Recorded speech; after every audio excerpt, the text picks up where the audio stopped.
O'rtoqlar, nima uchun musiqa, tovushlar taqiqlangan edi ko'pchilik islomik scholarlar tomonidan? Chunki odamni tanasi 70% suvdan iborat. Nima uchun zikr aytamiz? Chunki zikr aytganingizda suv o'ziga absorb qiladi, o'ziga oladi. Suvda shunaqa kuch borki, o'ziga tez oladi hamma narsani. O'shaning uchun ham suvni ochiq biz icha olmaymiz. Shuning uchun ham bir joylarga borsangiz, suvlarga duo qilib sizga ichirishadi. O'zingiz ham o'sha duolarni qilsangiz bo'ladi. Suv o'ziga juda ham absorb qiladigan, tortadigan narsa. Xuddi shunaqa odamni tanasi ham 70% suvdan iboratligi uchun har xil muzikalarni eshitish mumkin emas, chunki u sellarimizga, kletkalarimizga kirib ketadi, singib ketadi. Bilmasdan payqamay qolamiz. Shuning uchun har xil muzikalar bilan o'zimizni oziqlantirishimiz mumkin emas.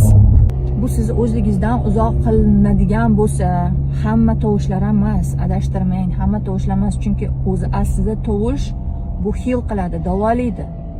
Qur'on tovush, uni eshitish kerak. U davolaydi, asab tizimlaringizni davolaydi. Lekin biz Qur'onni eshitishdan to'xtab, uni matniga ko'p e'tibor berishni boshlab, hukm qilishni boshladik. Aslida u tovush davolash kerak edi. Tushunyapsizmi? Tovush bu yomon narsa emas.